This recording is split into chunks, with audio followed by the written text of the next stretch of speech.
Hello friends, আসসালামু আলাইকুম। কেমন আছেন সবাই? আশা করি সবাই ভালো আছেন। আলহামদুলিল্লাহ আমি ভালো আছি। আজকে সকাল থেকে কি কাজ করলাম এবং দুপুরবেলা কি রান্না করলাম সেটাই আপনাদের সঙ্গে শেয়ার করব। আশা করি আজকের ভিডিওটা আপনাদের কাছে ভালো লাগবে। যদি ভালো লাগে চ্যানেলটা সাবস্ক্রাইব করে পাশে থাকবেন। সকালবেলা উঠে নানান ধরনের কাজ সেরে দুপুরবেলা রান্না করা গ্রামের নানান ধরনের কাজ দেখতে আপনাদের কাছে কেমন লাগে অবশ্যই কমেন্ট করতে ভুলবেন না। সকালবেলা প্রথম যে কাজটা করি সেটা হলো হাঁস মুরগির খোপ ছাড়া। এই সুন্দর দৃশ্য দেখতে আপনাদের কাছে কেমন লাগে অবশ্যই জানাতে ভুলবেন না।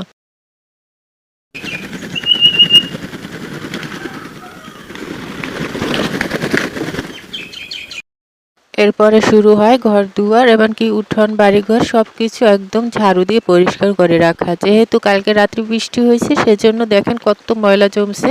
তো সকালবেলা উঠে সেগুলো আগে পরিষ্কার করলাম। এরপরে চলে গেলাম পুকুর পাড়ে। তো কলসটাকে প্রথমে খুব ভালোভাবে মেজে পরিষ্কার করে এরপর কলস ভর্তি করে পানি নিয়ে গেলাম রান্নার জন্য। আসলে পানিটা দিয়ে রান্না হয় না, এটা দিয়ে বরং শাকসবজি ধোয়া হয় ঘরে বসে। আর এই কাজটা আমাদের প্রতিদিনই করতে হয়।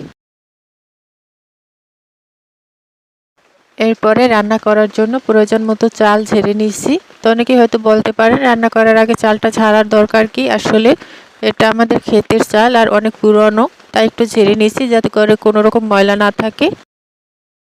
এরপর পুকুর থেকে খুব ভালোভাবে কয়েকবার পরিষ্কার করে ধুয়ে নিচ্ছি।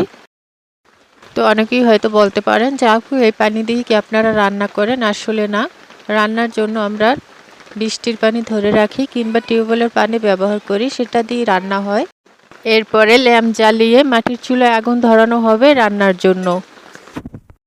এভাবে লাকড়ি দিয়ে মাটির চুলায় রান্না করতে আপনাদের কার কার ভালো লাগে? আমার কিন্তু ভীষণ ভালো লাগে এভাবে মাটির চুলায় রান্না করতে।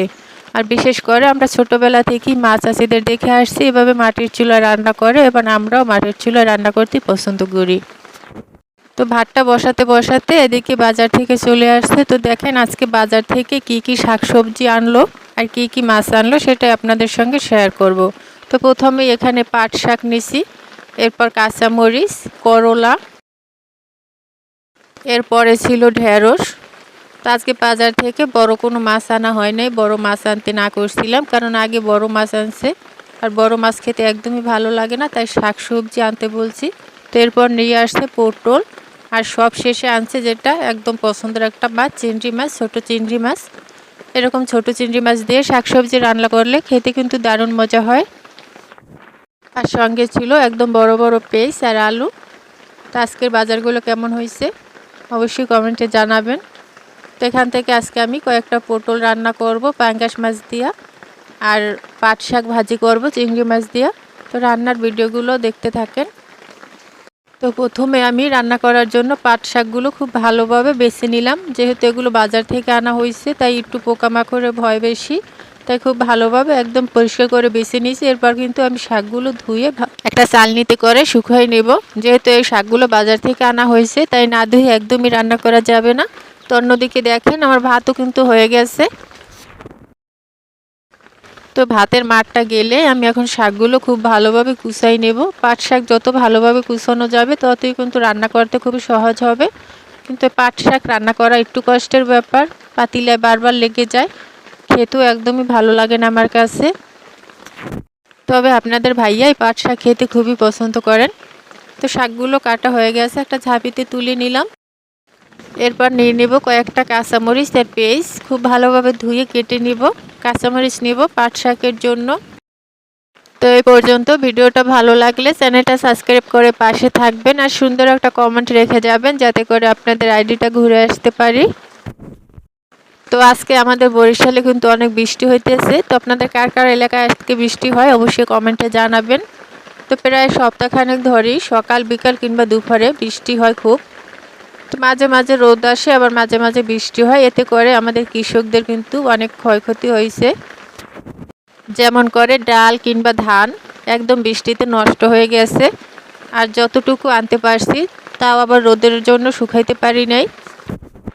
আসলে বৃষ্টি হইলে সব সময় খুশি হইতাম, কিন্তু এই বছরের বৃষ্টিতে একদমই খুশি হইতে পারি নাই। তবে আল্লাহ যা করেন ভালোর জন্যই করেন, আল্লাহর উপরে আসলে কারো হাত নেই। বৃষ্টিতে অনেক ক্ষতি হয়েছে, তবে তিনি হয়তো কোনো ভালো কারণের জন্যই বৃষ্টি দিচ্ছেন। একদিক দিয়ে কৃষকের লস হয়েছে, আল্লাহ তাআলা হয়তো অন্য দিক দিয়ে কৃষকের লাভ করে দিতে পারেন। সব কিছুই আল্লাহর ইচ্ছা। তো কথা বলতে বলতে আমার পটলগুলো কাটা হয়ে গেছে। আমি পটলগুলো ছিলে মাছ বরাবর কেটে একদম চিরি করে নিয়েছি, যেরকম পটল ভাজি করা হয়। এরপর 2টা আলু আমি খুব ভালোভাবে ছিলে কেটে নিলাম একটু বড় বড় টুকরো করে। তো এখন সবগুলো একদম ধুয়ে পরিষ্কার করে নেব। তো দেখেন কি পরিমাণ মেঘ করছে, সকালবেলা কিন্তু অনেক রোদ ছিল। তো এমনভাবে মেঘ করছে, এক পাশ দিয়ে মেঘ করছে আর অন্য পাশ দিয়ে আবার রোদ উঠছে, কি একটা অবস্থা। তো রান্না করার জন্য সব কিছু একদম প্রস্তুত করে নিয়েছি। তো এখানে নিয়ে নিয়েছি ছোটো চিংড়ি মাছ আর ফ্রিজ থেকে কয়েক পিস পাঙ্গাস মাছ নামাই নিয়েছি পটল দিয়ে রান্না করার জন্য। আর পাট শাকগুলো ধুয়ে নিয়েছিলাম, দেখেন শাকগুলো কিন্তু একদম ঝরঝরা হয়ে গেছে। আর এখানে নিয়ে নিয়েছি সামান্য একটু জিরা বাটা, রসুন বাটা আর কাঁচামরিচ পেস্ট।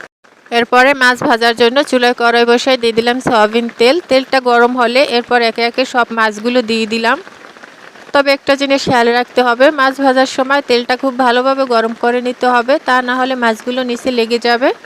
তো একটা পাশ খুব ভালোভাবে ভাজা হয়ে গেছে, আমি আরেকটা পাশ উল্টে দিলাম।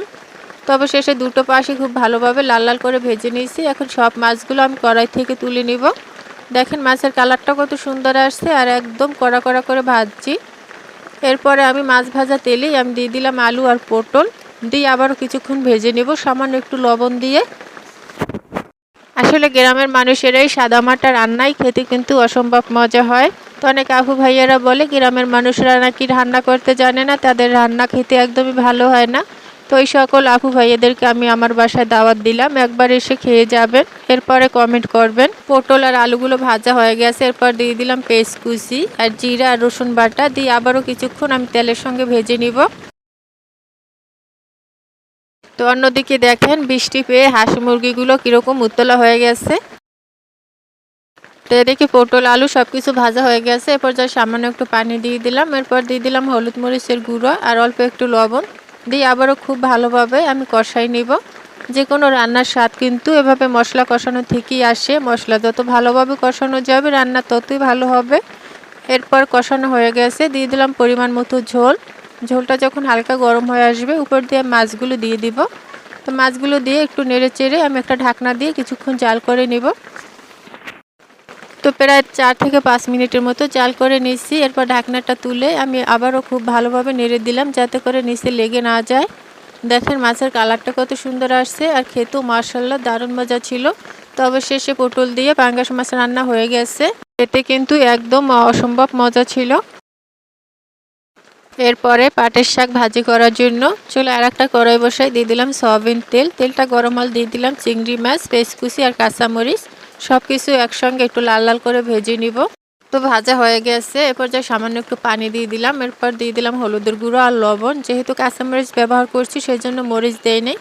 এরপর খুব ভালোভাবে কষাই উপর দিয়ে পাট শাকগুলো দিয়ে সামান্য একটু পানি দিয়ে দিলাম যাতে করে নিচে লেগে না যায়।